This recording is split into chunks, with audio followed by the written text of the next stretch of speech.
Are you shy about telling people that you would like an orgasmic birth? Or are you new here and still unsure about how finding pleasure in birth is even possible with all you hear about pain, challenge, and the fear that creates?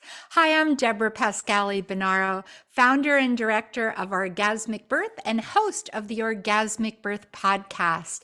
Today, I wanted to just discuss and love to hear your feedback. So I hope you're going to write back after this episode on breaking the taboos. Why are both providers and parents shy about talking about pleasure and orgasmic birth? And I hope I'm going to give you some ideas on how you can change that. So first, let's begin thinking about that journey of pregnancy and childbirth. It's a deeply transformative process. It's full of many emotions and sensations. When I'm teaching doulas, we often talk about that in whatever labor asks of you, whether that's 2 hours or 2 days, there are so many emotions that you're going to be riding. And so we have to think about it that this is an emotional process. I know the primary focus has always been and should be on ensuring safety, but the well-being of the mother and the baby are equally as important. They're an essential aspect that are often left out. And so that's left out, speaking of the concept of pleasure, love, and orgasmic birth. So let's just start. Hopefully you've been listening for a while. And in our earlier podcasts, I've really asked you to write your own definition of orgasmic birth because it's best described by you. Don't let anyone put any of their expectations on you for birth. This is for you to really take the time and say, what does orgasmic birth mean to you? So when I think of orgasmic birth, I consider that's a birth in your power. That's feeling safe and private, feeling respected, where your voice and choice are really heard and honored. And it's where moments of pleasure, love, intimacy, and for some, even orgasm or what we call birthgasm is experienced at any time in labor or in birth. And I know that orgasm or birthgasm might sound surprising, and it is more rare, but it is real. It's a documented phenomenon that highlights the profound connection between mind, body, and birthing process. And we've discussed this in several podcast episodes. And I always want to remind you, though, that birthgasm does not equal orgasmic birth. You don't have to have a birthgasm to have an orgasmic birth. I describe my birth as orgasmic and never had a birthgasm. But for me, it was the deep connection and sensations to my body and my baby. It was that moment of release, feeling his head out, but his legs kicking and wiggling to help himself out. And that moment of first touch, eye to eye, heart to heart, smelling, kissing, just feeling and falling in love even more with my son. So I hope that you're creating your own definition. I wouldn't want to see anyone add birthgasm to their birth plan, or I like to call them birth preferences, because I think it's something that happens for some who weren't even expecting it, and others who are hoping for it don't have the actual birthgasm, but still very much have an orgasmic birth. So definitely listen to some of our other episodes about the role of the clitoris in labor. We've given you a lot from some great experts because orgasmic birth and including a birthgasm makes physiologic, neurologic, and emotional sense. So really consider the fact that people who describe their birth as orgasmic feel more positive about their births. If you've been listening to all the different birth stories, and again, only a few have contained an orgasm, but so many people describe their birth as orgasmic, and you can just hear the power that they're finding, their connection to their body. So with that, knowing that people that have an orgasmic birth feel more positive about their birth, about their bodies, and go into parenthood with this power. Why are so many healthcare providers and parents hesitant to really embrace this concept? So, just some thoughts for you to consider. My first one is always societal stigma. I think that we have so many taboos about birth, so many taboos about sex, and we put birth and sexuality together and we have an absolute explosion. And especially we have societal taboos about female pleasure, right? So society tends to separate the idea of sexual pleasure from the process of giving birth.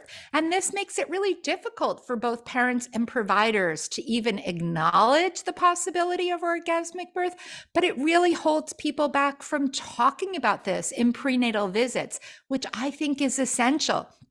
I personally feel if you can't talk to your provider about all aspects of your body, about your emotional life, about sexuality, then maybe you need to really think about if you have an option to choose different providers and places of birth.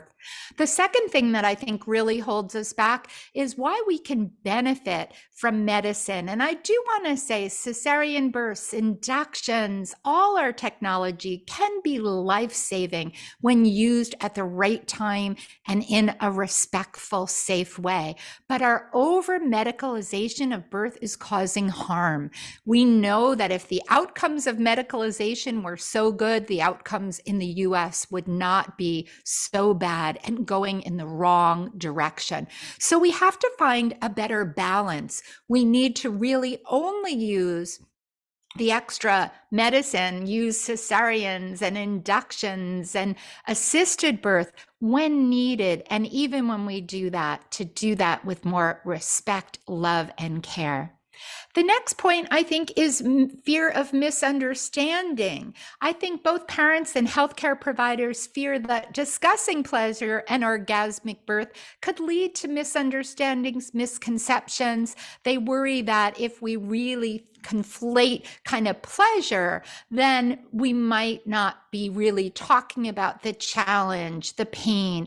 And hopefully you're hearing in our podcast that many people that have an orgasmic birth still have moments of challenge, still might describe their birth at times as painful. So I feel like people think it's an either or, and it doesn't have to be. Again, I mentioned that we have many emotions and feelings that we ride in labor. So it's possible to have a moment of great challenge, and right after that, kiss your partner and have a moment of great joy or bliss. So truly, I think we have to hold it all and not emphasize one leaves the other out. And that also goes for the model that only talks about pain and fear, because they're so focused on that. They are leaving out the pleasure and the joy.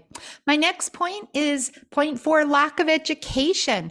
I think that most childbirth classes give you good preparation on movements and positions and coping measures and that, but they're leaving out sexuality. They're leaving out the psychological and the emotional dimensions of birth, because what the brain thinks, the body feels, and birth is going to open up everything that's in there, what you're bringing from your, elders, what your perceptions of birth are, how you're feeling about becoming a parent. So much comes up in birth. So good education should be really covering body, mind, spirit, and yes, sexuality. The fifth is cultural and religious beliefs. So this is a big one, and I'd love to hear your thoughts on this. But for a lot of people, these beliefs play a significant role in shying away from discussions about pleasure and orgasmic birth, because different cultural and religious backgrounds have specific views around modesty and sexual expression in general. And again, bringing sexual expression and birth together can really push a lot of those cultural and religious taboos. So We want to really add that acknowledging pleasure during child doesn't diminish the importance of the event. It actually recognizes the incredible potential of the human body and mind to create a positive birthing experience, one that is emotionally and psychologically empowering. So, how would embracing the idea of orgasmic birth be? What can it do? I believe that people that prepare and really write their definition and prepare in many ways for an orgasmic birth, it reduces the fear and anxiety that I think is growing today around childbirth. It definitely enhances the mind body connection during labor, promoting relaxation, connecting to breath, connecting to visualization and movement and song and dance. It fosters a more compassionate and supportive birthing environment. So we talk about birth balls and ropes and cubs and peanut balls. Listen to some of my other episodes on comfort, but we really want to create a space that you could be intimate and make love in, right? We say the right place to give birth would be the same place that you would want to have an intimate experience in. So really considering the lights, the sounds, the smells, all of that sensuality. It empowers parents to be active participants in the birthing experience. You heard me say, I love this in our doula workshops. We talk a lot about how doulas help amplify your voice and choice, because think about any day that you had a real desire, if you're not listened to or honored, how that feels. Well, on the day you're giving birth, to not have your voice or choice or things done to you without your full understanding or permission, this can really lead to birth trauma. So people that prepare for an orgasmic birth really go through all the ways that they can add their voice and choice. And partners, this is for you, how you can really amplify that and support that as well. It challenges the societal norms and stigmas. So it opens the doors for more open and informed discussions about childbirth. So hopefully this is discussions between you and your partner to talk about it in deeper ways, but also opportunities with your care team and others in your community that you want to bring into the discussion about preparing for birth. For many, it's essential to bring healing to past traumas. So a lot of people think orgasmic birth is just focusing on pleasure, but no, we're talking a lot. And again, I hope you're listening to some of the episodes where we're talking about healing. And birth is such an opportunity to bring healing to past traumas. It expands your pleasures, because I always say we birth the way we live. And so one of the ways to prepare for an orgasmic birth is to start a pleasure practice and start living with some daily pleasures. So when you prepare in that way, you now have a toolkit of pleasures that you're really going to need postpartum and in that first year and beyond of parenting. And preparing for an orgasmic birth enhances the sexual life of new parents. And you may say, why? But part of preparing for an orgasmic birth is to go deeper into sexuality, to expand your knowledge of what might be possible, to enhance your communication. And we know that when partners are pregnant, and if you're the pregnant one, right, your body's changing, your desires are fluctuating and changing. What might have felt good no longer does. New positions happen.